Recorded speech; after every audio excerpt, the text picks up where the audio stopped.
الحمد لله نحمده ونصلي ونسلم على رسوله الكريم أما بعد فأعوذ بالله من الشيطان الرجيم بسم الله الرحمن الرحيم اخلاص اور اخلاق، اس پر بات چل رہی ہے۔ اخلاص تصحیح نیت، اگر کسی میں اخلاص ہوگا تو اس سے مصائب بھی دور کر دیے جائیں گے، یعنی کہ مصیبتیں اس سے ٹال دی جائیں گی۔ لوگ آج مصائب کے بہت زیادہ شکار ہیں اور اس کا علاج اور حل ان کے اپنے ہاتھ میں ہے، کسی بابے کے پاس نہیں ہے، کسی بھی عامل کے پاس اس کا علاج نہیں ہے، اپنے ہاتھ میں اس کا علاج ہے۔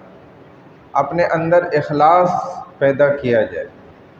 حضرت یوسف علیہ السلام کا اتنا زبردست واقعہ اور قصہ جو اللہ سبحانہ و تعالیٰ نے قرآن میں مکمل پورا ایک ساتھ ایک جگہ ایک صورت میں بیان فرمایا، اتنا حسین واقعہ شاید کوئی دوسرا ہو، جس میں خلاصہ اور لب لباب یہی ہے کہ حضرت یوسف علیہ السلام مخلص تھے۔ اخلاص کی برکت سے اتنے گہرے کنویں میں پھینکے گئے، کیسی کیسی آزمائشیں آئیں، جس جیل میں بند کیا گیا، آپ اس میں اگر ابھی جا کر دیکھیں تو آپ اس کے اندر اکیلے جا نہیں سکتے۔ کہتے اندر نیچے یعنی کہ 10-12 منزلیں گہرائی میں اترنے کے بعد اندر کئی کئی میل کی سرنگیں بنی ہیں، اس کے اندر جا کے جیل ہے۔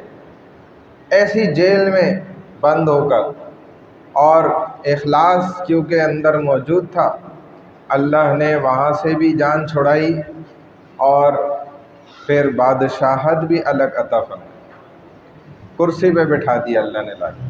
تو یہ اخلاص کی برکت۔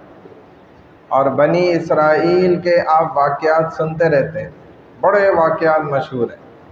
ایک واقعہ جو حدیث شریف میں آتا ہے کہ ایک وہ شخص تھا جس نے 100 قتل کر دیے تھے، لیکن اخلاص اس کے دل میں تھا، مخلص تھا توبہ کرنے کے واسطے کہ میری جان چھوٹے، میں اس گناہ سے باہر نکل کے آ جاؤں۔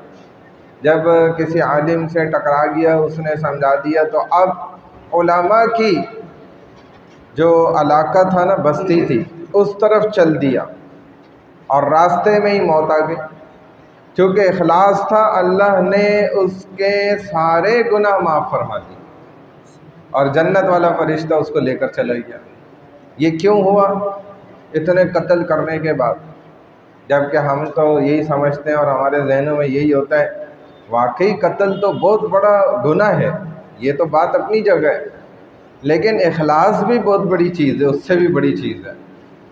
اخلاص ایسی دولت ہے۔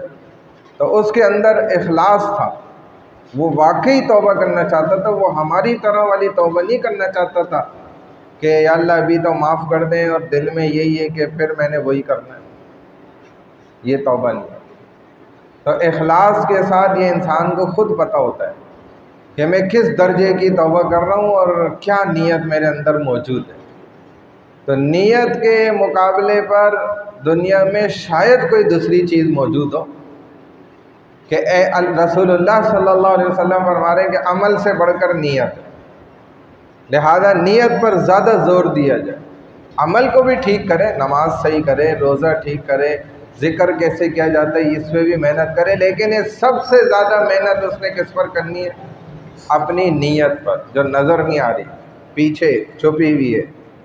نیت پر اس سے زیادہ محنت کی جائے گی، کیونکہ میں عرض کر رہا ہوں بار بار کہ بعض مرتبہ عمل کرتا ہے انسان اور پھنس جاتا ہے، لیکن نیت ایسی ہے کہ اگر نیت کر لی اور عمل کوئی نہیں کیا تب بھی ثواب مل جاتا ہے۔ ہمارا تو مسئلہ یہ نہیں کہ ہم نیت ہی نہیں کرتے۔ ہماری جو دنیا ہے نا، اس کے اندر مسلمان بد نیتی سے اتنا نقصان انہوں نے نہیں اٹھایا جتنا بے نیتی سے نقصان اٹھایا، یعنی کہ بغیر نیت کے دن کے ہم اٹھتے ہیں، رات تک سینکڑوں کام کرتے ہیں، لیکن کسی عمل میں شاید ہی ہم کوئی نیت کرتے ہیں سوائے نماز کی نیت کے، بس مولوی صاحب نماز کی نیت کا طریقہ بتا دیں بس.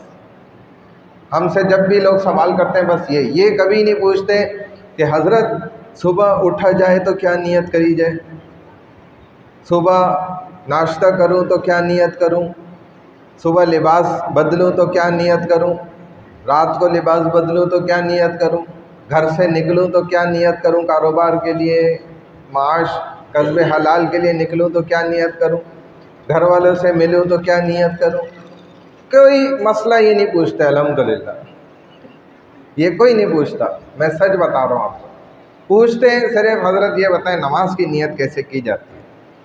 ارے بھائی یہ نماز کی نیت تو بس یہی ہے کہ آپ آ گئے، آپ نے نیت کر لی میں عصر پڑھ لوں 4 رکعت فرض ہے امام کے پیچھے ہوں، بس یہ نیت ہے.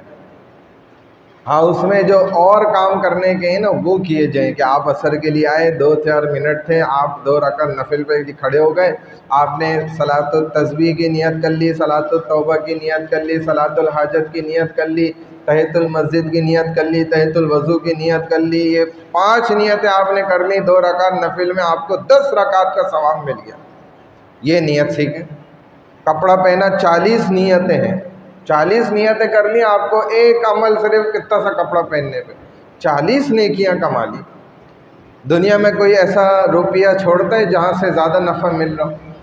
ایک جگہ اگر 1000 خرچ کر کے آپ کو 10,000 نفع مل رہا ہے، ایک جگہ 1000 خرچ کر کے 1200 نفع مل رہا ہے، تو آپ 1200 والے کو پسند کریں گے، 10,000 والے کو پسند. دنیا کا معاملہ یہ ہے. لیکن دین کے معاملے میں ہم نیت کو کچھ بھی نہیں سمجھتے.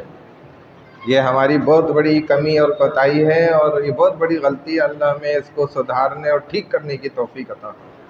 سبحان اللہ و بحمدہ، سبحانک اللہم و بحمدک، نشہد ان لا الہ الا انت، نستغفرک و نتوب الیک، برحمتک یا ارحم الراحمین.